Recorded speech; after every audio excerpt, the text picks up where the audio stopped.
This is an oral history interview conducted for the Witness to War, Serving a Nation project at Nauset Regional High School on Cape Cod, Massachusetts. For the sake of this interview, please state your name and community in which you now reside. My name is George E. Kelley, K-E-L-L-E-Y, and I live in Dennis, Massachusetts. Okay, can you please start by describing how you ended up on Cape Cod? Well, I was born in Boston. I went to parochial school for 8 years, and finished up at the Brighton High School. That was in Brookline, and wound up in Brighton. Graduated from Brighton High School, and 4 days later, I went in the Army Air Corps as a pilot trainee. Yes. Okay. What was your child like before you enlisted in the war? My child life? Your childhood. Oh, I had one brother who was 2.5 years younger than I was. My father was in the insurance business. My mother didn't work. She took care of the household and everything until World War II came along. And then she worked for Hood's Rubber, making raincoats for the military for World War II. She and her sisters and friends. Okay. When you were growing up, did you always know that you wanted to enlist in the military? No.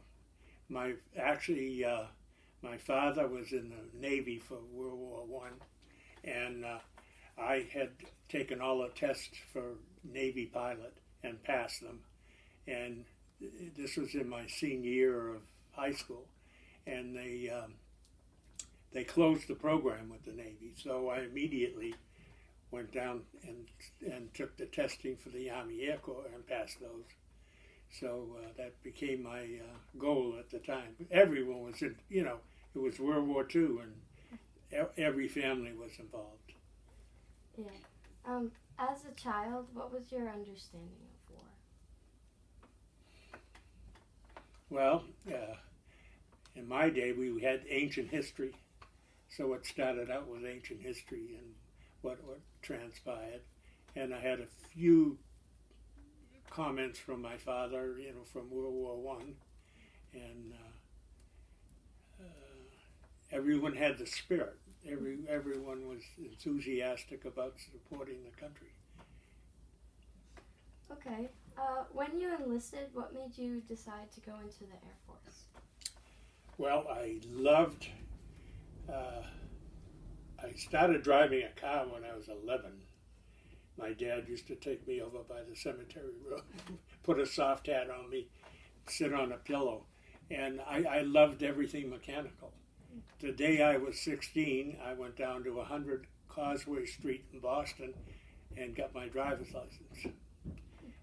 And I worked for a couple of grocery stores, going down to the market with a big truck and then delivering orders. So I worked pretty much all the way through high school.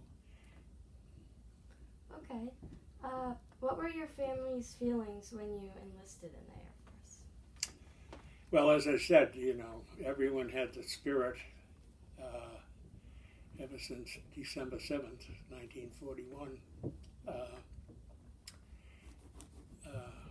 My father took me down to the South Station to join the other cadets that had been selected. My mother didn't want to go down to see me off, but my father, he cried.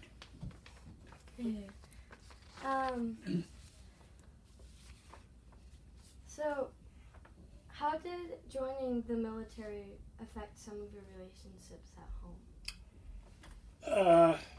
Well, I was young. I was just turned 19 a few days after I got in the service. I didn't have a girlfriend at home. So I had friends, but most of the guys I went around with were already in the military. Oh. So the only effect it had was on my family, immediate family and relatives. and it was just a thing to do for one thing. Yeah. I mean, every family had someone involved in the military in that period of time. It's not like it is today. Yeah. So, did you have any friends that you enlisted with? No, no. I was there were about 40 of us that went on this one train, then down to Greensville, North Carolina, where we were put through basic training, and then sent to. I was sent to West Virginia University for 5 months, I believe it was, and we had we went through college courses there, and then and we had 10 hours of pilot training in a little Piper Cub flying out of the airport in West Virginia. Is that enough, or do you want more? That's enough. Okay. I don't want to keep rambling on. Oh no, we're interviewing you, so you can say Okay. anything. How did you feel when you found out you were being drafted? I wasn't drafted. I volunteered. Oh, okay, that's cool. But I probably I would have been, I assume, because the draft board was pretty active. What was it like living so far from home? Now that's a good question, because in my recollection, I had never been away from my family until till I got on that train. We had done everything. All our vacations were done together. So it was a pretty closely knit family. Yeah, so you say that you were close with your family. Did you have any siblings that enlisted? Yes, my brother, who was 2 years and 4 months younger than I, he joined the Navy. Oh, my cousin just joined the Navy. What was boot camp like? It was a shocker, for one thing. We worked 50 minutes and we had 10 minutes off, and this was in North Carolina, and it was hot as Hades. You get a chance to get, they had what they call a lister bag, hung from a tree, and you could get water and you get salt pills. You had to take the salt pills because you were perspiring a great deal. It was an education. What kind of friendships did you have with people during your service? Well, I got out after World War II, and I still had some contacts that I made in pilot training and first year or so after I graduated. And then I started flying out of Hanscom Airfield in the reserves. I wanted to continue flying as a pilot, but the only other option was to go with the commercial airlines. And in those days, you stayed on for 4 months, and then they furloughed you, and then they hired you back. And I already had a wife and a kid by then, so I felt I joined the reserve. So that's how I got wound up back in the Air Force and made a career of it. So what were the everyday conditions like where you were serving? It all depended where you were serving. We, as a cadet, we got really good meals most of the time, but you went through the first 3 or 4 months was pre-flight, and that was at Maxwell Field, Alabama, and that was not flying. It was all groundwork, college stuff and stuff like that. And then we went to Decatur, Alabama, which was a private pilot training business, actually. And that was, we flew the open cockpit PT-17 with a biplane, had 2 wings, and we had no contact with the ground once we got airborne. and there were a couple of girls' schools that were around there. We used to buzz every so often. What might a typical day be like in the Air Force? Oh, okay. It was usually broken down into three as a cadet.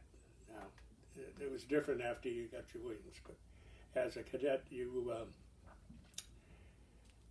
were in ground school for half a day, you flew for a half a day, and you had instrument training with a simulator for so it's split up 3 ways usually, and you were kept darn busy, very busy. Yes. So, did you have any free time during your service? Yes, we had what they called open post, where you could go out. You'd have the weekend off if you behaved. You know, if you got the merits, you walked through us. But you could go down, you know, to whatever town you were close by. They had dances and stuff like that, and they had USO in most places. So it was good, honest fun. Was there anything specific that you did during that time? The time as a cadet or after I graduated? Time as a cadet. Well, we were pretty busy. We really didn't get much time off. They called it open post when if you went to a dance or something like that would be the time off. So when did you first leave the country for the Air Force?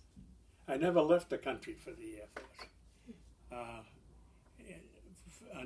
During World War II, I was in this country all the time. I ferried. That means I transported B-24s. It was the biggest 4-engine bomber that we had at the time. And there was a crew of 3, 2 pilots and a mechanic.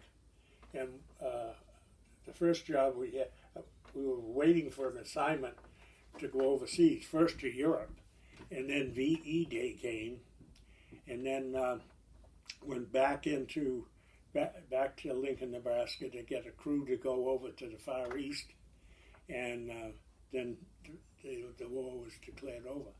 So my job was to ferry what we call war wearies, aircraft that had been in combat, and B-24s especially, because I'd had special training in the B-24s.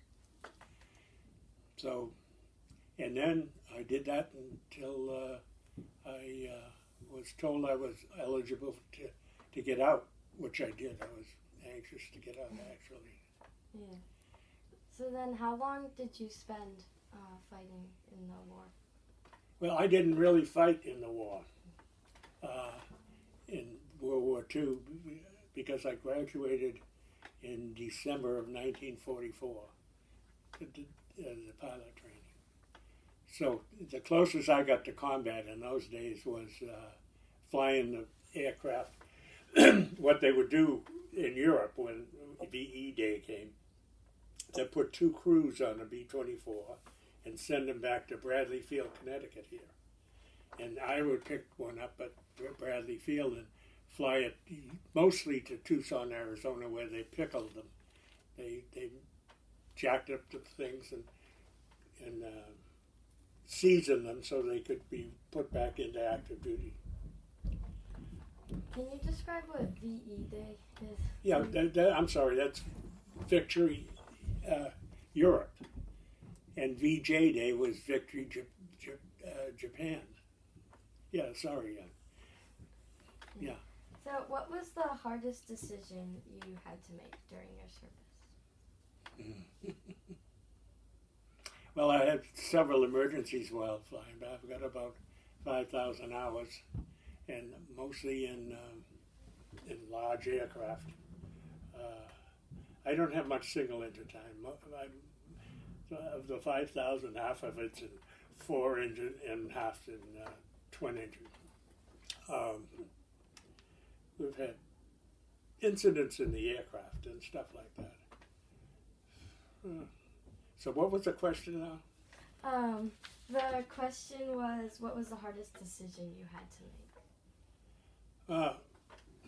Okay, when I was called back to active duty, which was in 1951, I already had a wife and 2 sons. And so I went home and gave her the good news. I didn't have an option. I had to go back on active duty. But I was assigned to Langley Field, Virginia, and as an adjutant to a aircraft maintenance squadron. And within a year, they were going to put together a division with two fighter bomber wings and 1 bomber wing and 1 division. And they were going to England. Now this is right with Korea was just going on. And so they wanted me to go and to be the adjutant for a big group. That's about 700 or 800 people. So I went home and I told my wife, when I came on active duty, I had signed up for 21 months. And then I was supposed to have been released then at the 21 months. So I had to go indefinite if I wanted to take up that, be with the group going over to England. I went home and my wife concurred. She liked the English and that kind of stuff. So went over and spent 3 years in England. And my reward for 3 years in England, I was signed back to the States as a pilot on KC-97s, that's air refueling. And I spent a great deal of my, another 6 years in that area. So were there any other wars that you had served in? Well, not actually. There's Korea, and but I wasn't actually in the combat area.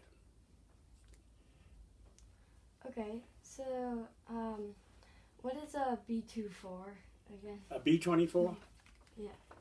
Wait a minute, I might have a picture of one. Would that help? Yeah. If I could, you want to stop that or? Oh no, it's rare. Oh, okay. See if we can find.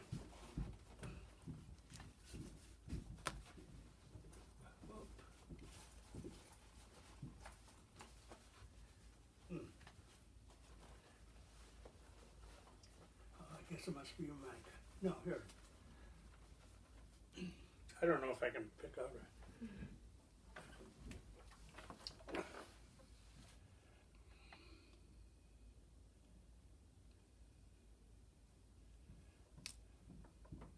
I'm not very good at this stuff.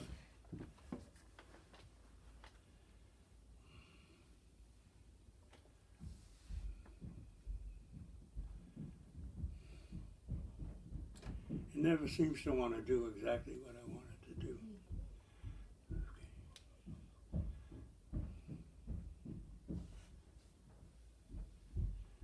Okay. A lot of my kids, and I've got 7 great-grandkids that live on the Cape.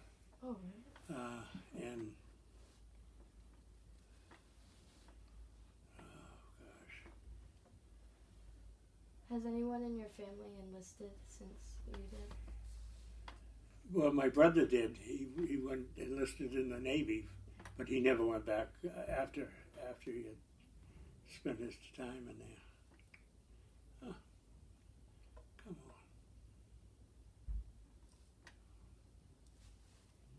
Well, I'm not doing well here.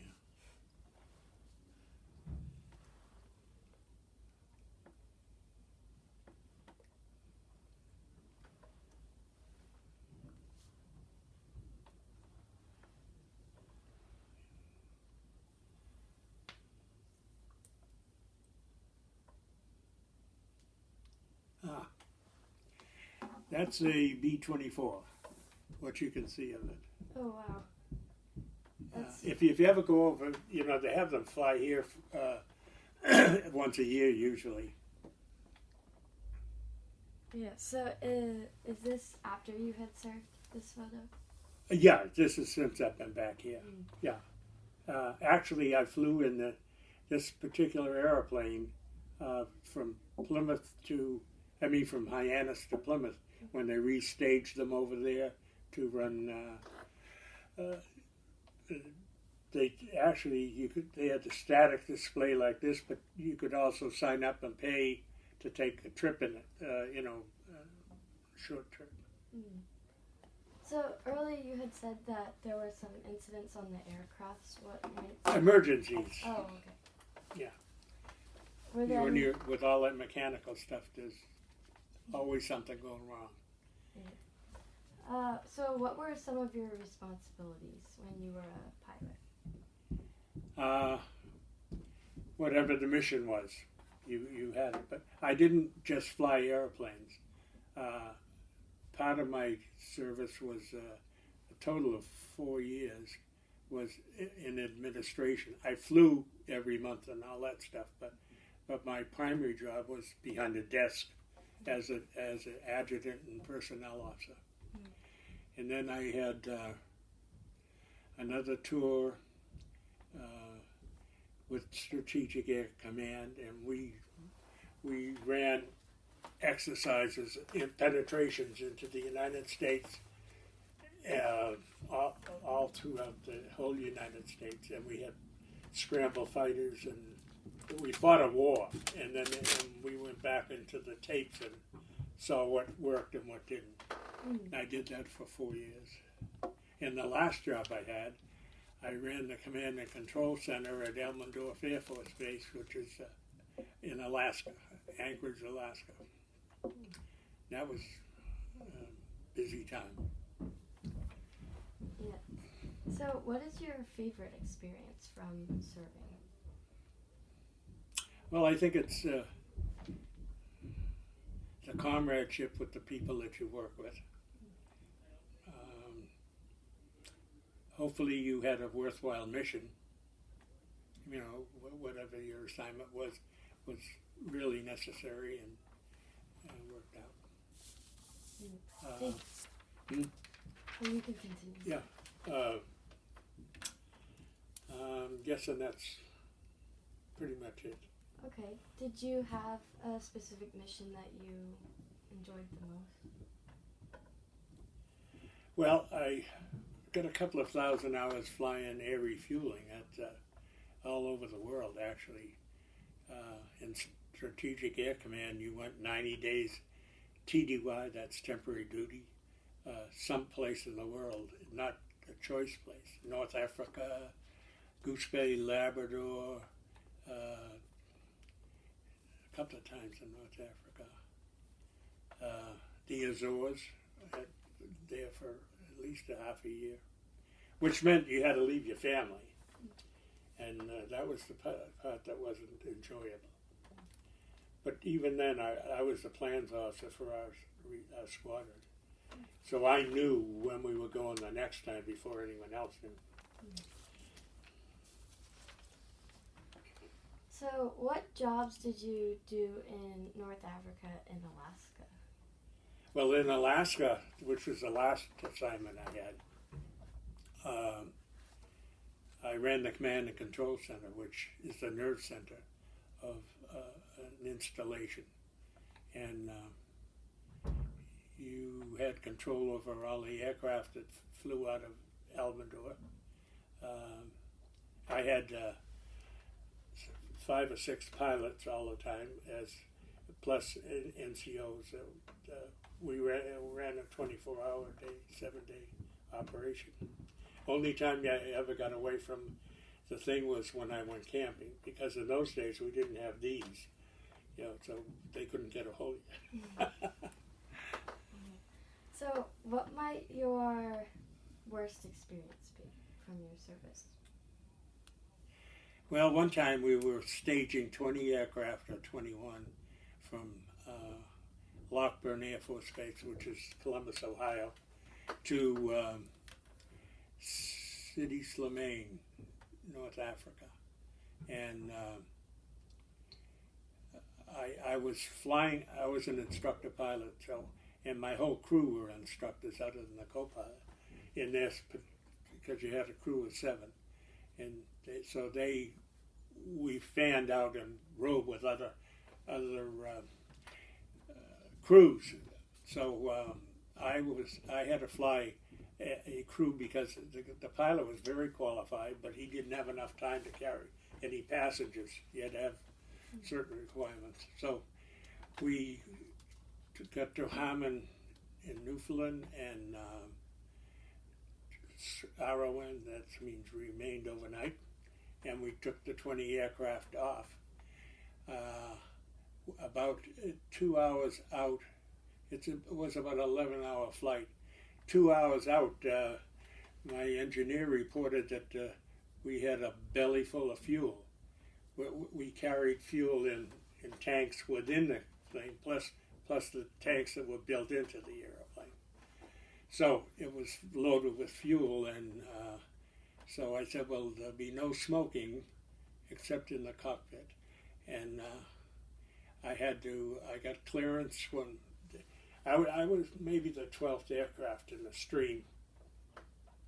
And I had designed how I was going to do this because the flap motors and the generator, all the electrical stuff was sitting right over that fuel, and I didn't want an explosion.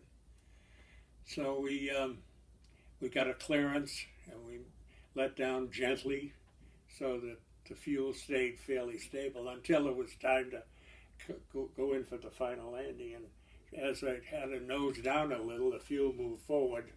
I had already put the flaps down and the gear down, and I said, don't touch any switches from here on out. Well, we got there, and the fumes started to come up in the cockpit, and you couldn't see. So I made the co-pilot open his window so it would siphon the fumes out of the cockpit. And we landed safely. Here I am. Yeah. That was one incident. There's been, many. But that's what you train for, too. You don't just get in it like a car and kick the tires and go. You have to know every system that's in an aircraft. So what was the training like for that? Well, you had ground school, and you learned about every system within the aircraft itself. And then you had probably fly 20 to 30 hours in the aircraft with an instructor, and he would put you through the different maneuvers and stuff that you'd have to be able to do. And then you would have a combat crew together, and that was it. You stayed together. We did pull alert often. That was not a fun deal. We used to pull it one aircraft at a time, but then when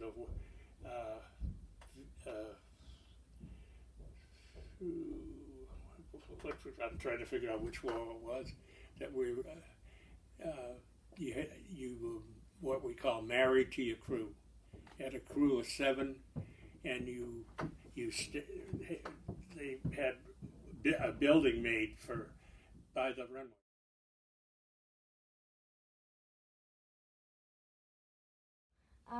So if you were to go back in time to when you were serving, would you have done anything differently? No, I had the opportunity. But as I said, I enjoyed flying, despite some of the good and the bad of it. But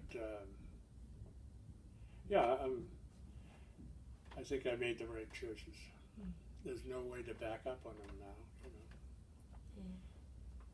So what is one thing that you took away from your time serving? Probably personal discipline. I would say that's probably the most important thing, and the necessity to coordinate with other people. So what are some of your views about war after serving? Well, there's an expression, war is hell, and there's no way around it. I mean, they just had Battle of the Bulge history this last week, and over 16,000 men, our families, our guys, were killed over there for that one thing. So it certainly levels out the playing field, but it's horrible. So how often do you think back to your time in the service? Well, not too often now, unless some incident. Although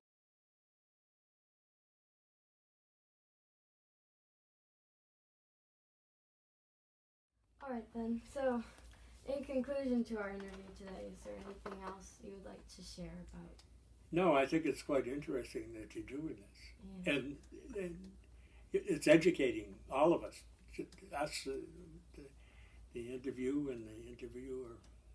So I hope, and this is going to be salvaged or something for on file someplace. Yes, it is. Oh, okay. Well, I've enjoyed it. It shook up a few memories I've had. But other than that, and you two young ladies are very nice. You've done a super job. Just need more memory, right? Okay. Anything else? We would just like to say thank you for doing this interview with us, and thank you for your service. It's never. I've never been interviewed like this before, so this is entertaining as well as informative. Okay, shut down.